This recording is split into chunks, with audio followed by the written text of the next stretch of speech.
Hi there, welcome to my channel where I mostly discuss reality stars and all the crazy things that happens to them. And trust me, it can get pretty crazy. But today we're taking a small detour from my usual content to discuss seemingly regular real-life people who are just as interesting, if not more interesting, than the actual celebrities I cover. Much like the metaphorical train wreck that you can't look away from, the world of YouTubers who feature content based on food is fascinating and disturbing. And while there are 1,000,002 channels out there doing this exact same thing, today we're gonna be focusing on two girls who have successfully launched a community committed to hating them, and a woman who is exploiting / ruining her biological and adopted children's health for views, in my opinion, allegedly. And I'm ashamed to admit that I'm here for it. The whole thing is so messy and surprisingly dramatic that I can't help but tune into every single video the second it drops. And in the case of Foodie Beauty, real name Amberlynn Reid, I've been here for 5 years. At this point, I'm more committed to watching this woman's life unfold than my actual own life.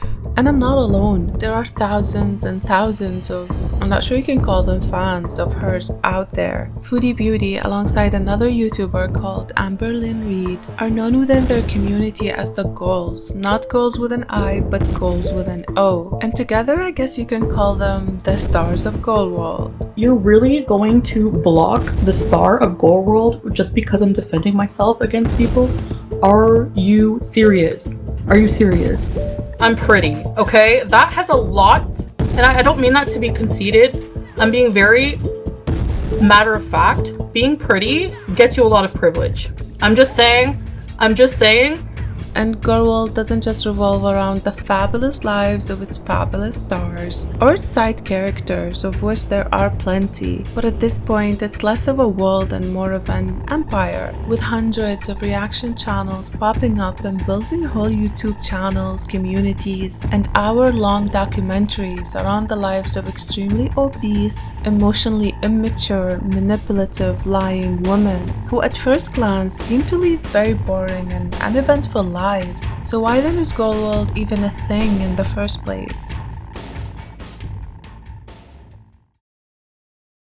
Part 1. The Girls. Chantal Marie, also known as Foodie Beauty, and Amberlynn Reid are effectively the same exact person, in my opinion. They're both extremely overweight, struggling with a wide variety of health issues, and have managed to cultivate what seems to be the opposite of a fan base on YouTube. A group of people or a community that is invested in following and criticizing every single move they make. And the hate and criticism they get isn't exactly unwarranted. Foodie Beauty is a Canadian YouTuber who was born on March 28, 1984, making her 40 years old as of making this video, although she has the emotional maturity of a 5-year-old. Her early childhood is well documented in the many extensive documentaries available on her on YouTube, and while I will not be going into the details of it, it's fair to say that she grew up spoiled and overfed. She would start her YouTube channel in 2014 doing makeup tutorials, but she later changed her content into mukbangs accompanied with story times that are often outrageous and disgusting. Once she realized that these types of videos were way more lucrative for her financially, the mukbangs started to be her main form of content. And they would continue until this day. These types of videos would go on to largely define her channel. I guess you can say she dropped the beauty but kept the foodie. Slowly over her years on YouTube, she started to build a community around her and her channel, and even came up with a few clever terms that were unique to her brand. She had the word bees, for example, which she associated with, I guess, having fun or misbehaving. Trust me, it makes sense when you put it in a sentence, I swear. Princess baby, what kind of very important beezers? Bees. Naturally, her supporters or fans were then known as Beezers, which from a marketing point of view is really effective and made her community unique to her. And there were other phrases and one-liners that any self-respecting Beezer would know as well. Foodie Beauty would go on to document her daily life, often eating huge amounts of food, to thousands of people watching and judging her, and her life was and still is a mess. From doxing allegations to allegations of animal abuse, to her cat actually being quote-unquote stolen from her by her biggest enemy/hater, another reaction channel by the name of French Fried Goal. It's okay to do this to someone else. Steal someone's cat. Fuck, Mr. Stahl. This isn't about drama. This is real life. You people need an effing life. Okay? This is harassment. So you have until tomorrow morning, bitch, to bring me back my cat, or else I'm calling the police. To her driving while high on multiple substances and allegedly faking a marriage and maybe even a religion. To her alleged husband being exposed for having really nasty fetishes. Fetishes. Why would Salah go for you girls when he has a Canadian queen like me? You make no sense. It's over. I feel like I'm gonna throw up. You know what's funny? He wanted me to protect him and not go live and say that it was him. He fucking cheated on me. He admitted it today. He was talking in a sexual way with Kay Bella. Like, what the f? A beezer pays attention to you and you do that? You're disgusting. Cheated with a beezer? Can you imagine? Like, I don't think my life, like, oh no, it could get worse. I can't jinx it because it's on a roll. No, I didn't let him poop and pee on me. What the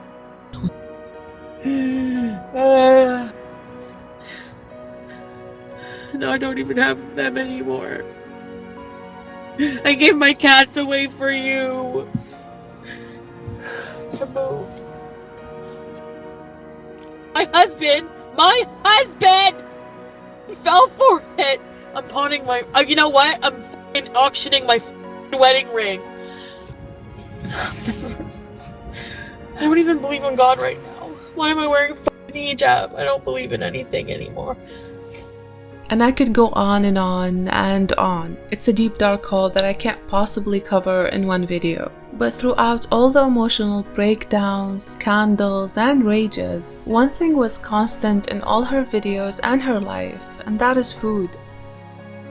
Chantal's full-time job is her YouTube channel. At this point, it's her main and only source of income. And despite struggling with multiple health issues brought on by her increasing weight, she is unable or unwilling to change. She's diagnosed with diabetes. She's also possibly hypertensive. She had to undergo a total hysterectomy, secondary to large cysts, which she failed to get treatment for in time. And perhaps her biggest medical scare came in the form of a diagnosis of a pulmonary embolism, which is a medical emergency. I can't stress how dangerous that is.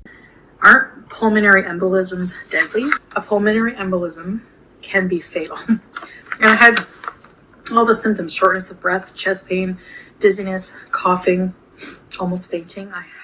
But despite this medical scare, which would convince anyone in their right mind to change their lifestyle, Chantal never did. And that's because Chantal is stuck in a prison of her own making. I feel like Chantal and the other people I discuss later in this video have dug themselves into a deep, dark hole, one that they cannot simply climb out of by going on a diet or getting a gym membership. Or in Alicia's case, maybe buy a few vegetables. Good God, is that a lot of sugar? And that's because when you make food, and specifically consuming large amounts of unhealthy food, your content, and your full-time job, you essentially commit to all the negative outcomes that are bound to come with it. As I said previously, I've followed Chantal for a long time, and from the start of her YouTube channel, it's clear that she has an unhealthy relationship with food. She herself likens it to an addiction, and by making her quote-unquote addiction her full-time job, she really fucked up.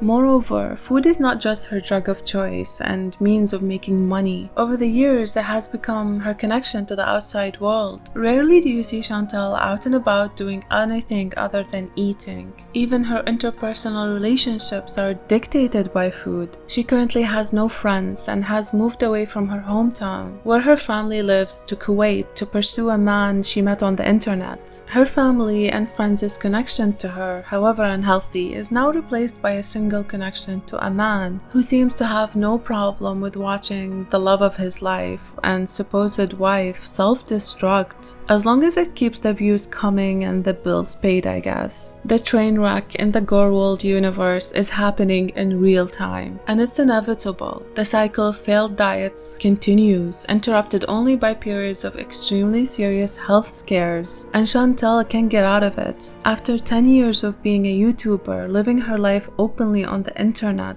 with all its highs and many, many lows, is she expected to get a real job? Now, I don't live in Canada, so I can't be sure of this, but a simple Google search would expose the details of her many rages, controversies, and disgusting behavior to any future employer who might be willing to hire someone with a 10-year work gap in their resume. In other words, Chantal, Foodie Beauty, is doomed before she even starts. This leaves her in a really scary position, especially with her channel getting less and less views, as people, and myself included, no longer want to support her in her path of self-destruction. Rarely do I tune into the videos of the YouTuber I've followed for over 5 years anymore, and if anything interesting does happen, I actually find myself tuning into the many reaction channels instead of her main channel. Amberlynn Reid, on the other hand, has had more luck in monetizing her weight struggles and food content over the years, and she manages to keep a relatively large community invested in her. This is, in my opinion, has been largely due to the fact that she's at least managed to show some level of commitment to losing weight that she actually ended up gaining back, but hey, that's more than you can say about Chantal at this point. Amber is also far less relaxed about the weight-related health problems that are bound to pop up every once in a while for someone of her size. Similar to Foodie Beauty, she had to undergo a total hysterectomy secondary to uterine cancer, a complication which most likely occurred due to her extreme weight gain over the years, as medical experts believe that 6 out of 10 cases of endometrial cancer results or is directly related to extreme obesity. Similar to Chantal, Amberlynn Reid would not let a medical emergency deter her from continuing to showcase and monetize her bad habits for the world to see. For the past 13 years she has been on YouTube, she has gained her fair share of criticism as well, often deserved. And while I was never really a fan of her vlogs, it's easy to see why people who follow Chantal would be interested in following Amberlynn Reid. Both women are essentially following the same path of failed diets, complicated medical issues, and doomed relationships for the better part of a decade, all documented on YouTube for the whole world to watch and judge. Now, I'm aware that for someone who isn't familiar with GorlWorld, this might seem a bit too harsh and judgmental. And yes, I'm aware that starting a new diet is never fun, and it's definitely not easy, especially for someone at that weight, and with today's wide variety of readily available and affordable junk food that can be delivered to our doorsteps in the press of a button and in the matter of minutes. Add to that both women obviously have an extremely unhealthy relationship with food, and the fact that they both literally get rewarded with money for eating on camera, and you can easily understand how we ended up in this repetitive pattern where you eat on camera to make content that makes you money so you can eat more on camera. It's a vicious cycle, and it's a sad life. Part 2. Alicia of the Daughtery Dozen. Unlike the other two YouTubers I covered in the previous chapter, Alicia of the Daughtery Dozen's relationship with food is bizarre and more infuriating. You see, Alicia here is a YouTuber that makes money by marketing her monthly and sometimes even weekly shopping trips that are filled with unbelievable amount of sugary and processed food that she proudly and clickbaitily feeds her family of biological and adopted children. I highlighted adopted children here because Alicia has a history of flaunting the adoption of her children for views, or at least that's my opinion. She constantly receives criticism for oversharing both medical and personal details of her children on YouTube, which is obviously not okay, especially with these children being so young. But that's not the main topic of this video. The issue with Alicia's content is simple. She's overfeeding her children, or she's pretending to overfeed her children to clickbait people into hate watching her content. Which is worse, you decide. And you don't even need to watch the hour-long videos of her grocery hauls that brings thousands of views to come up with that conclusion. All you need to see is her 2-minute long weekly mini fridge restocks videos, where she stuffs each kid's mini fridge with outrageous amounts of candy. The kind of candy that would probably last the whole year in my house. Just look at those M&Ms. That's supposed to be for one kid for 1 week? Okay, maybe I'm being too harsh. Maybe that's supposed to be for the whole month? I don't know. I swear, this fridge just called me poor. I can't even remember the last time I ate an M&M, let alone had a fridge full of them in my room. I mean, honestly, even as a full-grown adult, if I had that many M&Ms in front of me, they probably wouldn't last a week. And that's exactly why it's the responsibility of the parent to offer healthy, wholesome meals to their kids. But Alicia doesn't do that. The more outrageous the videos and the food is, the more views she gets, which of course translates into more money, and she's doing really well with getting money. 4 years ago, Alicia's channel was just another family vlogging channel that was getting a decent amount of views. I mean, to be honest, posting the adoption stories and the family daily vlogs seems wholesome enough to me, but it's when Alicia would start vlogging her trips to the grocery store is when the views really started to come in. And all you have to do is follow the money. Throughout most of her videos, which she posts on Instagram, TikTok, Facebook, and YouTube, food seems to be the real star and moneymaker for the Daughtery Dozen. The massive grocery hauls, which she spends thousands of dollars on, bringing millions and millions of views. And investment-wise, I mean, it's not a bad deal. Of course, this is all happening at the expense of the children involved, who are not only losing their privacy in the process, but seemingly their health as well. And that's just the surface level of the shock you can expect when you watch Alicia's videos. On top of the readily available mini fridges that are filled with whatever the kids want, there's a whole mini grocery store sized pantry at their basement, filled with more sugary snacks, ready for the taking. You know, in case you ate all the M&Ms and need to grab more. I don't know why the M&Ms are really triggering me.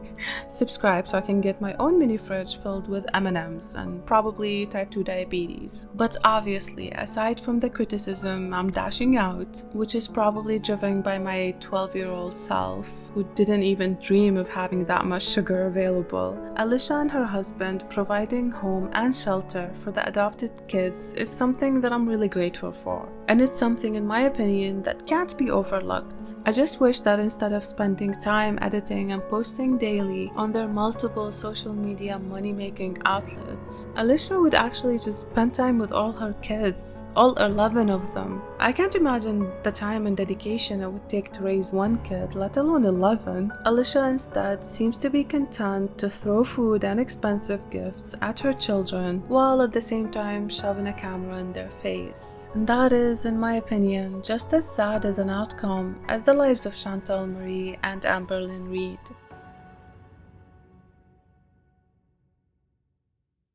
Part 3. Conclusion. In conclusion, the almost utopian world of YouTube food channels is something that I'm really fascinated by and can't seem to stop watching, especially coming from a family that struggled to have that much food available growing up, something which I'm honestly grateful for, because in a way it allowed me to prioritize other things in my life. Food was never the star of my childhood, and that's because I ate whatever my mom made that day and I was mostly happy about it. Now, would I have been happier with a mini fridge filled with candy? Yes, of course I would have been. What child wouldn't? But adult me, probably not so much. I mentioned earlier that I hadn't had an M&M in a really long time and I joked about it, but it's honestly true, and that goes for all candy actually. In my house, cake, candy, and all those things were more like of a celebration kind of thing. That happened every once in a while, and that carried out into my adulthood. Now, I'm no way saying that that's how every child should be raised, of course not, that's none of my business, but it's how I was and I'm really grateful for it, especially after making this video. In the case of the Daughtery Dozen children, I honestly worry for their future and the unhealthy eating habits they seem destined to develop.